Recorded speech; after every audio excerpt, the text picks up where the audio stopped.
Most people think the lowest point of their life will look like a movie scene, a dramatic thunderstorm, a screaming match, or a car crash. But for Christopher, his rock bottom was quiet, sunny, and smelled like damp soil. He was 40 years old, he weighed 313 pounds, and he was on his hands and knees in his neighbor's flower bed. He wasn't injured, he hadn't tripped. He had simply bent down to pick up a plastic ball his 9-year-old son had kicked over the fence, and his legs refused to push him back up. He stayed there for 45 seconds. He could hear the birds. He could hear his son waiting on the other side of the fence. And he realized, with a cold, sharp clarity, that he was too heavy to stand. His neighbor had to come out, grip him under the armpits, and hoist him up like a toddler. That night, Christopher didn't look for a new diet. He didn't download a fitness app.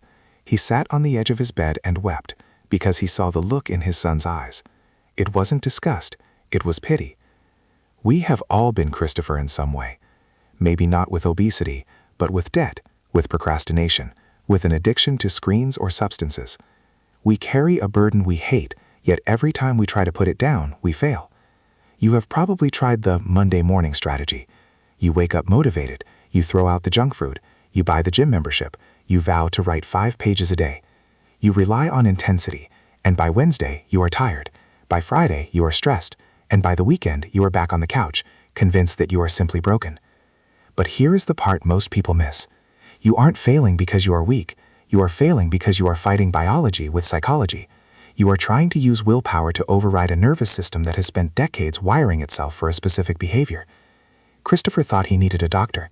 He found one, but this man, Dr. Yamamoto, didn't prescribe Ozempic or surgery. He prescribed a system that sounds so simple it borders on insulting. When Christopher walked into the office, prepared for a lecture on calories and cardio, Dr. Yamamoto didn't even turn on the computer. He asked one question: "How many times have you tried to lose weight?" Christopher listed them: the keto attempts, the running clubs, the starvation diets. "And why did they stop?" the doctor asked. Christopher gave the usual excuses: no time, bad genetics, slow metabolism. The doctor shook his head. "No, you failed because you tried to win a 40-year war in a 2-week battle." This is where the risk quietly increases for everyone trying to change. We think ambition is the solution. We think big problems require big, drastic actions. But the Japanese philosophy Dr. Yamamoto was about to introduce suggests the exact opposite. He looked Christopher in the eye and made a proposition. "I want you to make one change, just one, and you must do it for 14 days without missing a single day." Was desperate. He was ready to run marathons. He was ready to starve. "I'll do anything," he said. "Good," the doctor replied. "Tomorrow morning, when you wake up, I want you to drink 1 glass of water. That is all." Christopher stared at him. He waited for the rest of the plan, the meal prep, the workout routine. "And then what?" he asked. "Nothing," the doctor said. "Drink the water, then go about your day. Eat your pizza, drink your beer, watch your TV. Just drink the water first." You can imagine the frustration. Christopher felt scammed. He had paid good money to be told to hydrate. A glass of water is not going to burn fat. It's not going to fix a cholesterol issue. But he was missing the point entirely. The doctor wasn't trying to fix Christopher's body yet. He was trying to fix his trust.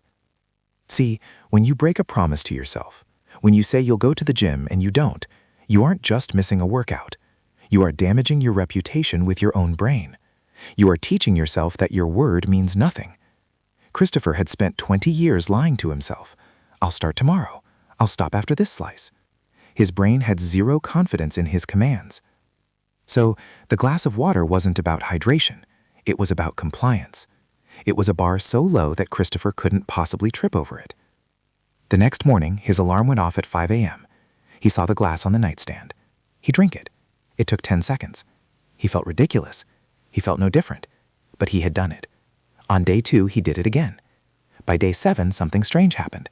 He woke up, and before his eyes were fully focused, his hand was reaching for the glass. His brain had started to expect the ritual. When he returned to Dr. Yamamoto 2 weeks later, Christopher hadn't lost a single pound. But his posture was different. He wasn't looking at the floor. "I did it," he said, "every single day." "Excellent," the doctor smiled. "You have just learned Kaizen." Kaizen is a concept often used in Toyota factories to build cars, but applied to human life, it is profound. It means continuous improvement, but not big improvement. It focuses on the 1%. The logic is exponential math. If you improve by 1% every day, you don't end up 30% better at the end of the year. Due to compound interest, you end up 37 times better. But if you try to improve by 100% in a day, you will burn out and revert to zero. Are you ready for step 2? The doctor asked. I'm ready, Christopher said. He was actually excited. He expected the gym routine now. Keep drinking the water, the doctor said. But now, when you serve yourself dinner, I want you to put half of what you normally eat on your plate. Christopher panicked. Half? I'll starve. No, you won't, the doctor interrupted calmly. Put half on the plate, eat it. If, after 20 minutes, you are still truly hungry, you have my permission to go back and fill the plate again. You are not forbidden from eating. You are just delaying the second serving. This sounds like a diet trick, but it is actually a physiological hack based on a concept called hara hachibu. It originates from Okinawa, a region famous for having the most centenarians in the world. The phrase means, eat until you are 8 parts full. Here is the biology most of us ignore. There is a lag time between your stomach and your brain. It takes roughly 20 minutes for the hormone leptin to signal to your brain that you are satisfied. When we eat fast and fill our plates to the brim, we bypass that signal. We eat until we are 120% full, and we only realize it when we feel sick. Christopher went home. The first night was brutal. He looked at the half-empty plate of pasta and felt cheated. His brain screamed scarcity. He finished the food in 5 minutes. He sat there, staring at the stove, counting down the 20 minutes so he could go get seconds. But 10 minutes in, the screaming in his brain quieted down. 15 minutes in, he picked up his phone. By the time 20 minutes passed, he realized he wasn't desperate anymore. He could eat more, sure, but he didn't need to. In 3 weeks of doing this, do you know how many times he actually went back for seconds? Twice. He had spent decades overeating not because of hunger, but because of habit and speed. By the next month, Christopher was down 8 pounds. He hadn't run a single mile. He hadn't cut out carbs. He was just drinking water and waiting 20 minutes. Now, Dr. Yamamoto said at the next visit, we add movement. Christopher groaned. I can't run, Doc, my knees.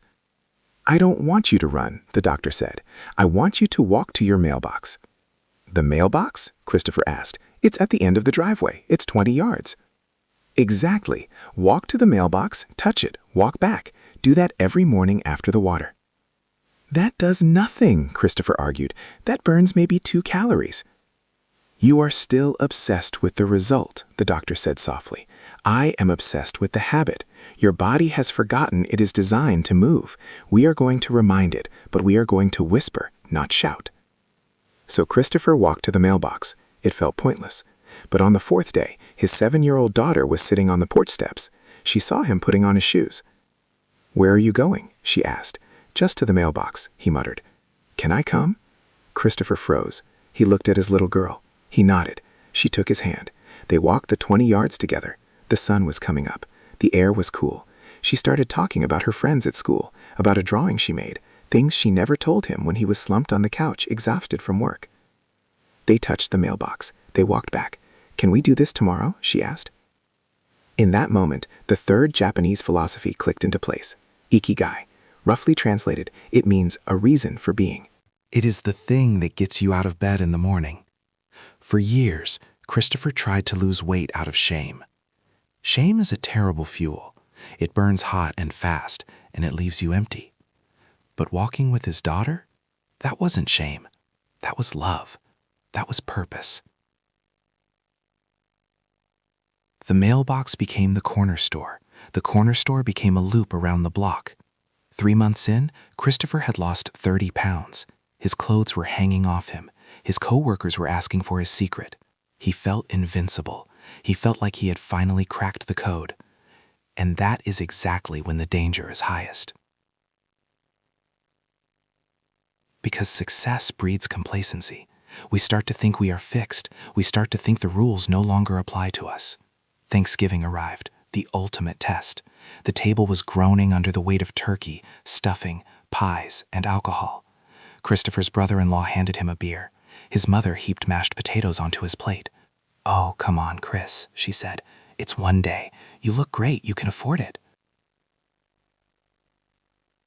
Social pressure is the silent assassin of progress.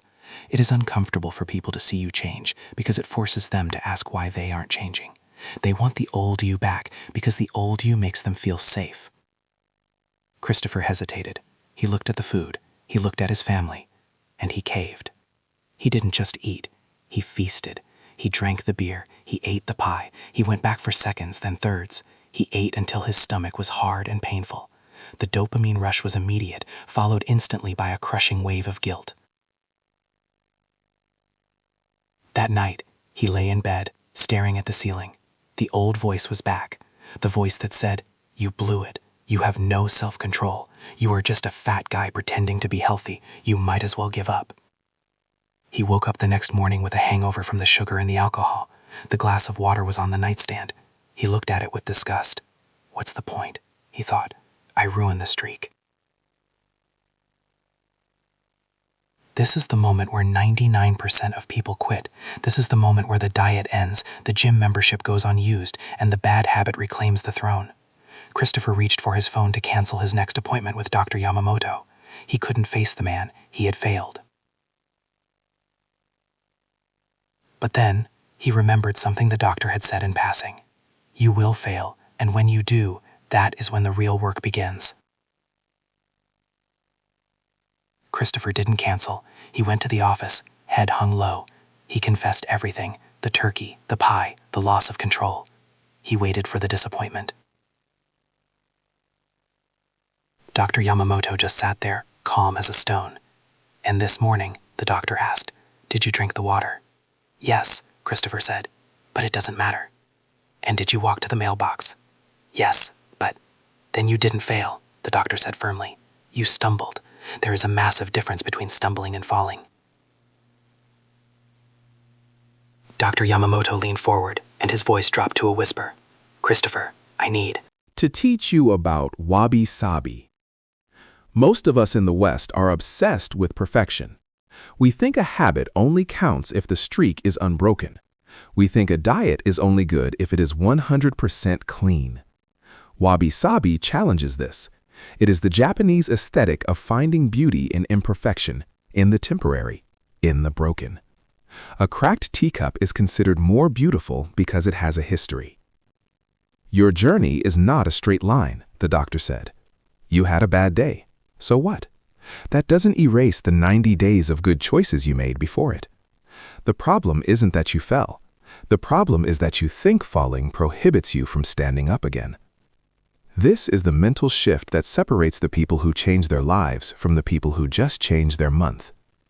Christopher realized he was trying to be perfect when he should have been trying to be consistent. Consistency includes the bad days. It includes the mistakes. The doctor handed him a new challenge. You are going to have more bad days. Christmas is coming. Birthdays are coming. You will overeat again. I guarantee it. Christopher blinked. You're telling me I'm going to fail? I'm telling you that you are human, Dr. Yamamoto said. And this leads us to the final, most difficult principle, Gambaru. Gambaru doesn't just mean do your best. It translates closer to endure with dignity. It means slogging through the mud when the excitement is gone. It means doing the task when it is no longer fun, when it is no longer new, and when you don't feel like it. Anyone can drink the water on the first day, the doctor said. Gambaru is drinking the water on the morning after you ate an entire pizza, while you feel shame, and doing it anyway. Over the next 6 months, the real transformation happened. Not the weight, though the weight continued to drop, but the mindset. Christopher stopped looking for the finish line. He stopped asking, how long until I'm skinny? And started asking, is this who I am now? He had days where he wanted to skip the walk. He walked anyway. Not because he was motivated, but because he was a person who walked. He had days where he wanted to binge eat. Sometimes he did. But the next morning, he didn't spiral into self-hatred. He just drank his water and reset. By month 18, Christopher was down 115 pounds. But the numbers are the boring part of the story. The climax happened on a Tuesday afternoon in the backyard. His son, now almost 11, kicked the ball over the fence again, into the same neighbor's flower bed. Christopher was grilling vegetables on the patio. He saw the ball fly over. He didn't think. He didn't calculate. He jogged over to the fence, hopped over it, bent down in a full squat, picked up the ball, and vaulted back over. He threw the ball to his son, and then he froze. He looked at his hands. He looked at the fence. He realized what he had just done. He hadn't even grunted. He hadn't needed help. The movement Was fluid, silent, and easy. His wife was watching from the kitchen window. She came out with tears in her eyes. She didn't say, "Wow, you're skinny." She said, "You're back." Christopher had reclaimed his body, but more importantly, he had reclaimed his agency. He proved that he was the pilot, not the passenger. This story sounds like a miracle, but it is actually a repeatable mechanical process, and this is where we need to turn the camera on you. You are listening to this because there is a gap between who you are and who you want to be. Maybe it's your weight. Maybe it's your finances. Maybe it's a creative project you have been scared to start for 5 years. You have probably tried the Western way, the brute force way, the New Year's resolution way, and if you are honest, you know it doesn't work. It relies on a battery, willpower, that runs out every single night. The Japanese system, the combination of Kaizen, small steps, hara hachibu, moderation, Ikigai, purpose, wabi-sabi, imperfection, and Gambaru, endurance, relies on something else entirely. It relies on identity. So, how do you actually start this? You don't overhaul your life today. That is a trap. I want you to think of the thing you struggle with most. Now, I want you to shrink the solution down until it seems pointless. If you want to write a book, do not commit to writing a chapter a day. Commit to writing 1 sentence. If you want to get fit, do not commit to an hour at the gym. Commit to doing 1 push-up before you get into bed. If you want to read more, commit to reading 1 paragraph. It has to be so small that your brain cannot find an excuse to say no. It has to be so easy that you would feel foolish not doing it. You might be thinking, but 1 sentence won't write a book. You are right. But 1 sentence builds the habit of sitting in the chair, and once you are in the chair, you will likely write 2, and then 3. The goal is not the output. The goal is the entry fee. There is a famous saying, "We are what we repeatedly do." Excellence, then, is not an act, but a habit. But I prefer the Japanese interpretation. We are what we can endure.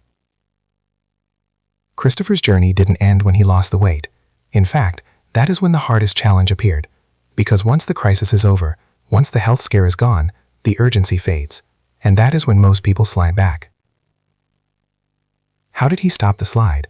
How did he maintain this for 10 years, through job losses, family stress, and aging? He found the one piece of the puzzle Dr. Yamamoto saved for the very end, the piece that turns a habit into a legacy.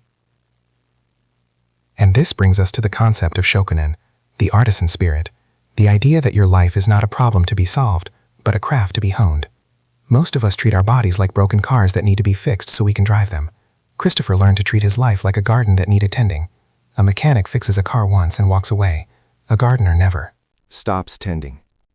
If you are waiting for the day when you are done, you will be waiting forever. The finish line is a myth. The system is the goal. So, here is your assignment for today. Do not close this video and say, "That was inspiring," and then go back to your normal life. That is passive entertainment. This is meant to be active education. Go to the comments right now. I want you to write down 1 thing. Not your big goal, not "I will lose 50 pounds." I want you to write the Kaizen step, the microscopic action you will take tomorrow morning. I will drink 1 glass of water. I will put on my running shoes and take them off. I will write 1 line of code. Write it down. Make it public. Because when you declare it, you kill the option of hiding. And remember Christopher in the flower bed. He couldn't stand up. He was helpless. But he didn't need to stand up all at once. He just needed to lift his head. Then his hand. Then his knee. You are not broken. You are just overwhelmed. Stop looking at the mountain. Look at your feet. Take the step. If this philosophy resonates with you, if you feel that shift in perspective, then you are ready for the next level of this conversation. Because once you master the physical habits, you have to confront the mental ones, the anxiety, the fear of judgment, the imposter syndrome. There is a Japanese method for that too, but that is a story for another time. For now, drink the water, walk to the mailbox, and forgive yourself when you stumble. Because you will stumble, and you will get back up. That is what we do. Most people think the story ends when the weight is lost. We love the montage of the sweating, the salad eating, and the final reveal of the new body. We assume that once Christopher hit his target weight, the war was over and he lived happily ever after. But Dr. Yamamoto knew something Christopher didn't. He knew that reaching your goal is actually the most dangerous moment of the entire journey. There is a phenomenon in psychology known as the arrival fallacy. It is the belief that once we achieve a certain milestone, losing the weight, getting the promotion, buying the house, we will finally be happy and our problems will evaporate. But the day Christopher saw the number 190 on the scale, he didn't feel ecstasy. He felt panic. For 2 years, his entire identity had been the man who was trying to change. Every morning he had a mission. Now the mission was done. And without a mission, the old demon started to whisper. You see, Christopher hadn't just been eating because he was hungry. He had been eating to silence anxiety, to numb the stress of a dead-end job, and to cope with the feeling of inadequacy. The fat was a physical shield. Now the shield was gone, but the anxiety was still there, loud and exposed. This is where most people relapse. They look great physically, but mentally, they are still running the old software. They panic, and they reach for the only soothing mechanism. They know the bad habit. This is why Dr. Yamamoto had one final lesson waiting. He called it Shoshin, or beginner's mind. You have mastered the body, the doctor told him, during a checkup that was no longer about blood pressure, but about life pressure. But you are still a novice in the mind. You think you are finished, but you have merely cleared the construction site. Now you must build the house. Christopher admitted he was terrified. He felt like a fraud. He looked like an athlete, but he still felt like the guy crying in the flower bed. How do I fix my head? He asked. The same way you fixed your body, Yamamoto replied. Kaizen. But this time, we do not count calories, we count thoughts. The doctor explained that just as we have junk food habits, we have junk thought habits. Negative self-talk, catastrophic thinking, and imposter syndrome are just mental obesity. You cannot starve them out. You have to crowd them out, 1% at a time. Christopher began applying the one small thing rule to his psychology. He didn't try to become a Zen monk overnight. He started with a single minute of silence in his car before he walked into the warehouse for work. Just 60 seconds of breathing. That was his glass of water for the mind. In that 60 seconds, he wasn't allowed to check his phone or worry about his boss. He just sat. For the first week, it was excruciating. His brain screamed at him to check his email, but he held on. Gambaru, endure the silence. By the second month, that 1 minute had turned into 5, and something remarkable happened. The calmness from the car started to follow him into the warehouse. When a shipment was late or a forklift broke down, the old Christopher would have exploded or gone to the vending machine for a candy bar. The new Christopher took a breath. He paused. He responded instead of reacting. This is where the domino effect truly began to accelerate, spilling over from his health into his career. For 15 years, Christopher had been invisible at work. He did the bare minimum, but now he possessed a secret weapon. He understood continuous improvement. He looked at the chaotic loading dock. It was a mess. Boxes were piled dangerously high, and efficiency was low. The old Christopher would have ignored it. The big fix Christopher would have tried to reorganize the whole warehouse in a day, failed, and given up. The Kaizen Christopher did none of that. He simply moved one trash bin to a better location closer to the packing station. That was it. The next day, he labeled one shelf. The next day, he cleared one aisle. Nobody noticed for 3 weeks, but by month 2, the loading dock was running 30% faster. The deeper chaos was turning into order. His supervisor noticed. "What did you do down here?" he asked. "Just small adjustments," Christopher said. 6 months later, Christopher was promoted to floor manager. A year after that, he was running the regional logistics department. Wasn't the smartest guy in the room. He didn't have an MBA. But he was the only person who understood that you don't solve big problems with big solutions. You solve them by attacking the smallest friction point every single day until the problem ceases to exist. But the most profound impact wasn't on his pay stub, it was in his living room. We often talk about generational trauma, The idea that pain and dysfunction are passed down from parent to child like a genetic disease. But we rarely talk about generational healing. Christopher's daughter, who was now 12, was watching all of this. She didn't see the internal struggle. She didn't see the Shoshin or the Gambaru. She just saw the data points. Dad used to sit on the couch, now he walks. Dad used to be angry, now he is calm. Dad used to complain about work, now he runs the place. One evening, Christopher found her crying at the kitchen table. She was struggling with math. "I'm just stupid," she said. "I can't do it. I'm going to fail the test." It was the same language Christopher had used on himself for 40 years. "I'm weak. I'm fat. I can't do it." He sat down next to her. He didn't tell her she was smart. He didn't offer to do the homework for her. He asked her the question Dr. Yamamoto had asked him. "Can you do one problem?" he asked. "No, Dad, there are 30 problems." "I didn't ask about 30, he said softly. "I asked about one. Can you do the first one, even if you get it wrong?" "I guess," she sniffled. "Okay, do that one. Then we'll stop and get a glass of water." She did the one problem. They got the water. Then she sat back down and did the second. They finished the homework in an hour. When she closed the book, she looked at him with a realization that went far beyond algebra.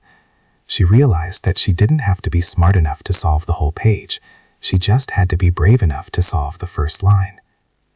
That is the legacy. Christopher didn't just save his own arteries. He broke the chain of learned helplessness that had plagued his family for generations. He gave his children a tool set to dismantle any obstacle they would ever face. Dr. Yamamoto eventually retired, but Christopher visited him one last time. He brought a gift. It wasn't a watch or a plaque. It was a small bowl, broken and glued back together with gold lacquer. This is the art of Kintsugi. In Japan, when a valuable piece of pottery breaks, they do not throw it away. They repair the cracks with gold. The philosophy is that the piece is more beautiful for having been broken. The scars are not hidden, they are highlighted. "This is me," Christopher said to the old doctor. He explained that for a long time he wished he had never been obese. He wished he had been the high school quarterback who stayed fit his whole life. He regretted the lost years. But through Kintsugi, he realized that his struggle was his value. A man who has never been broken does not know how to put himself back together. A man who has never been weak does not understand the mechanics of strength. Christopher is now a guide for others. When people come to him, desperate and crying, asking for the secret to his transformation, he disappoints them. They want a fire. He gives them a candle. "You want to change your life?" he asks them. "Fine. Go home. Wash one dish. Do one push-up. Write one word.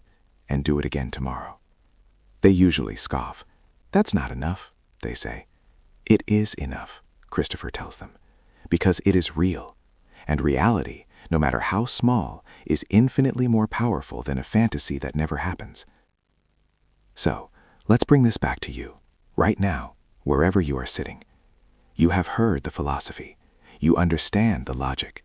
But information does not change behavior. Only action changes behavior. The risk you face right now is that you will treat this video as content. You will feel a momentary dopamine hit of inspiration. You will click like, and then you will scroll to the next video, and the inspiration will fade like a vapor. Do not let that happen. There is a version of you waiting in the future, a version of you that is lighter, financially free, sober, or creatively fulfilled. That version of you is not waiting for a miracle. They are waiting for you to lay the first brick. We often overestimate what we can do in a day, and we underestimate what we can do in a year. The Japanese system is not about intensity. It is about duration. It is about the quiet, boring, unsexy, relentless pursuit of better. If you are currently sitting in your own version of that neighbor's flower bed, stuck, humiliated, and unable to get up, know this: you do not need to jump. You just need to twitch a muscle. Dr. Yamamoto is not coming to save you. No one is coming to save you. But the water is there. The floor is there. The choice is there. Start small. Start imperfectly. But for the love of the person you could become, start today. Because the years are going to pass anyway. You can arrive at the end of them with a list of excuses, or you can arrive with a life repaired with gold. The choice is yours. Walk the path.